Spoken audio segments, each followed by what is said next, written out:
sümüyü ki var idi ya, bunu kəsdim. Gördünüz də. Sonuncu sümüyü də kəsəndən sonra üstə belə bir əti qalır bunun. Daha doğrusu dərisidir. Bunu yumşaq tikədir. Ət çəkən maşından istəsəz köftə ilə, istəsəz kotlet üçün, hər nə üçün çəkə bilərsiniz. Bu əti çıxardırıq. Yorulmayasan qardaşım.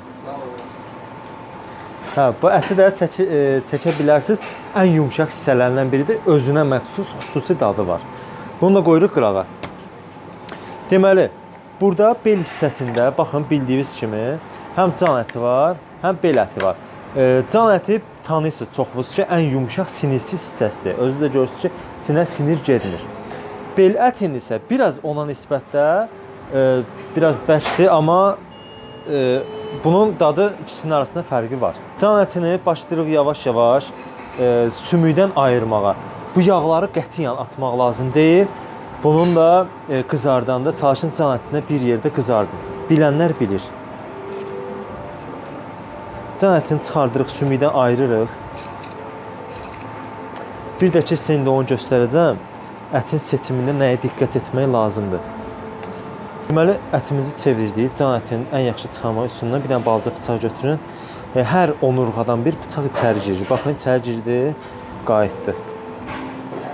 Buradan təzədən içəri girdi, qayıtdı. Belə olduqda ət israfa getmir.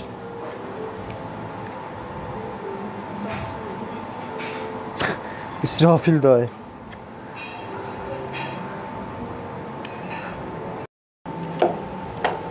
Saatimiz də gördüyünüz kimi tərtəmiz hazır oldu. Bir də işığa çıxaq, ətin bir də rənginə fikir verin dostlar.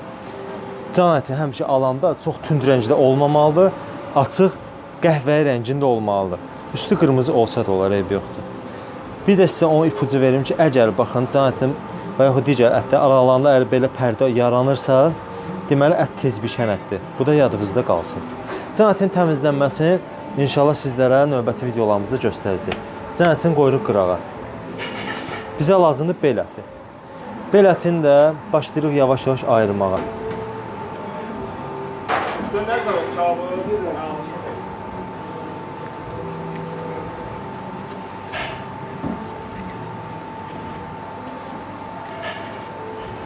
Bunda can əti kimi. Elə ayırırıq ki, çalışdığımız qədər arasında ət qalmasın.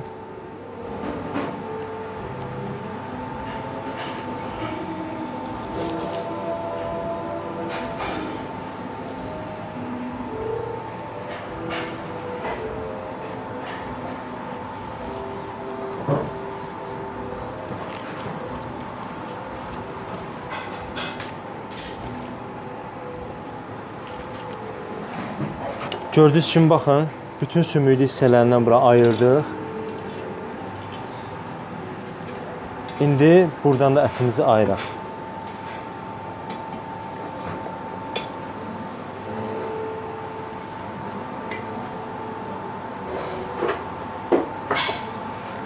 Bıçağı ilə sümüyə yapışdıra-yapışdıra gedirik.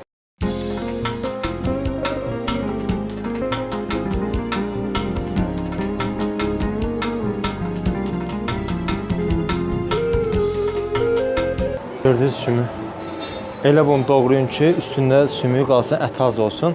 Ola bilər birinci dəfə çıxardanlar üçün ət qalsın sümüyün üstündə. Problem yoxdur, yenə də təmizləyə bilərsiniz.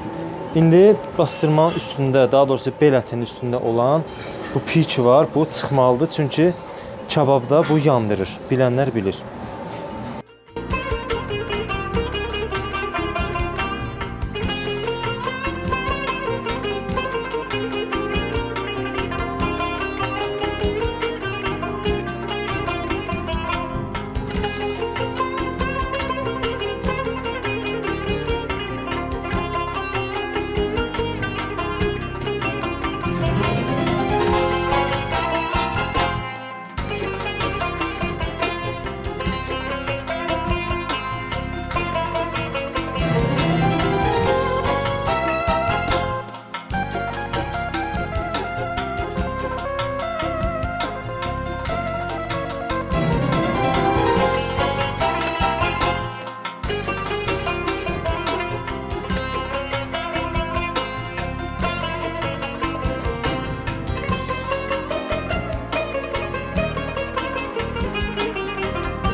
Bütün görürsünüz belə qəşəng təmizlədi. Bunlar çıxan çirklərdir.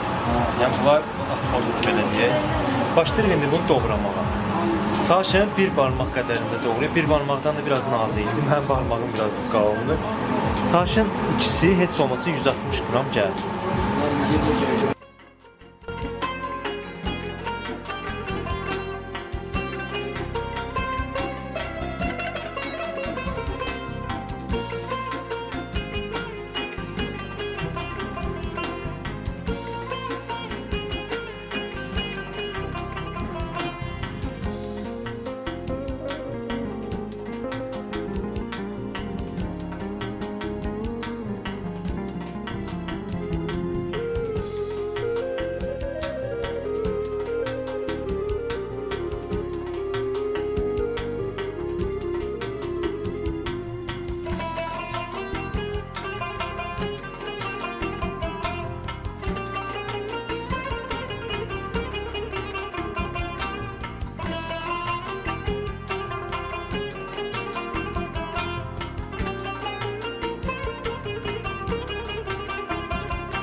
Qəşəng doğradıq. Hamısı standart eyni tikələrdir. İndi başlayırıq bir-bir ətləri döyməyə, belə deyək. Bir dənə streç vasitəsilə döyək. Nə çox qalın qalmalıdır, nə də çox nazik. Çox vərəq kimi də olmamalıdır. Çox da qalın qalmamalı ki, içi çiğ qalmasın. Birinci ət döyənin bu tərəfi ilə, belə deyək, mətbəxdə ilə, topuz tərəfi ilə başlayırıq döyməyə. Sonra çevirib bu biz tərəfi ilə. İkinci tərəfi də biraz azca.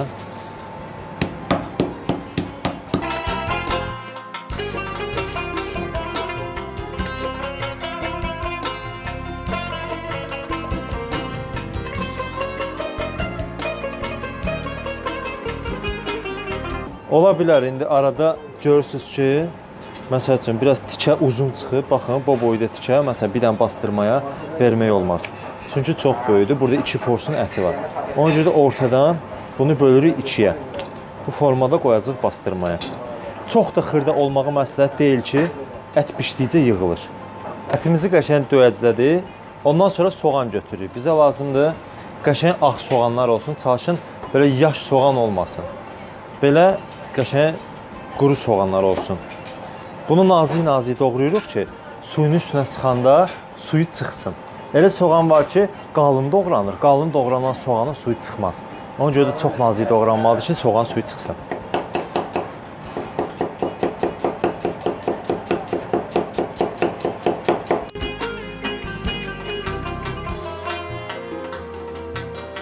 Soğanları da qəşəng doğrayandan sonra üzərinə yağ əlavə edirəm. Duru yağ çalışın əlavə edin. Mən qarğıdalı yağından istifadə edirəm. Biraz yağı bol olmalıdır ki, marinadı canına yaxşı çəksin. Qəşəng bastırmada qalsın, adı kimi. Olmazsa olmazı bastırmaya kəkliyotu lazımdır bizə. Yerli kəkliyotu əlbəttə ki. Biraz da əlimizlə sıxa-sıxa vururuq ki, aroması biraz da yüksəlsin.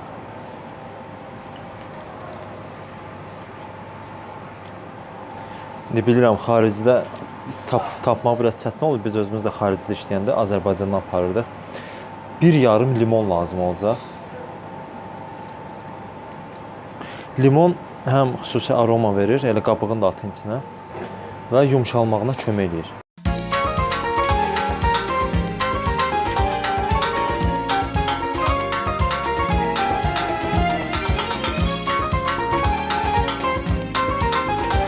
Doğradığımız nazik soğanları da yaxşı-yaxşı sıxırıq üstünə.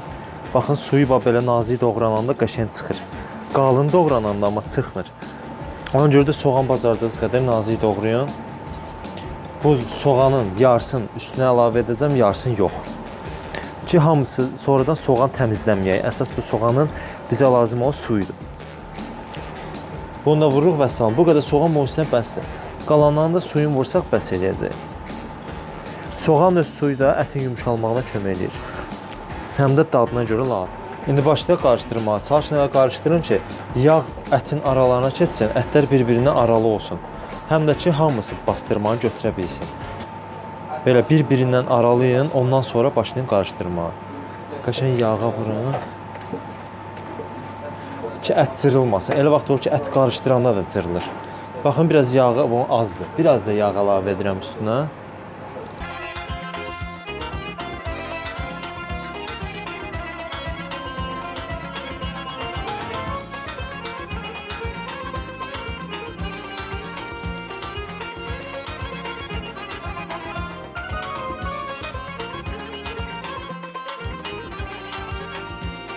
Fikir versinizsə, get-gedə ətin rəngi dəyişir. Yəni çürümə prosesi başlayır. Ət başlayır yumşalmağa yavaş-yavaş. Hansı tərəf belə qırmızıdırsa, batırın belə marinada, yaxşı qarışdırın. Bir-birindən ayırın, çalışın. Limon və soğan suyu əti başlayacaq çürütməyə.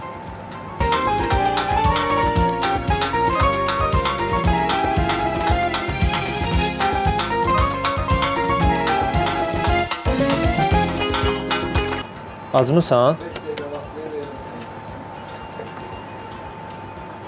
Acmısan? Sən mənə elə bir dənə söz dinən ki, mənim eşitmədiyim bir söz olsun. Hər gün dediyin sözdür. Özdə hər gün 10 dəfə o sözü eşidirəm.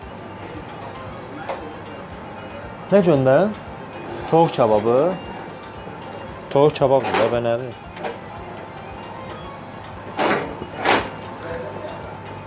Sağ ol qardaş, sağ ol. Duz vurmağı da unutmayaq.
Dostlar, kim hazırlasa nuş olsun, zəhmətim halal olsun. Çalışdığım qədər, bütün ipuçlarına qədər hamısını sizlərə izah elədim.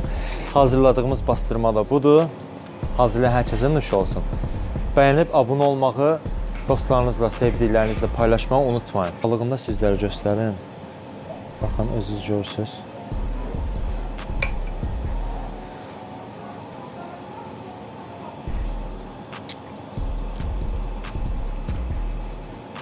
Həqiqətən də həm yumşaqdır, həm də dadı superdir. Hazırlamağa dəyər.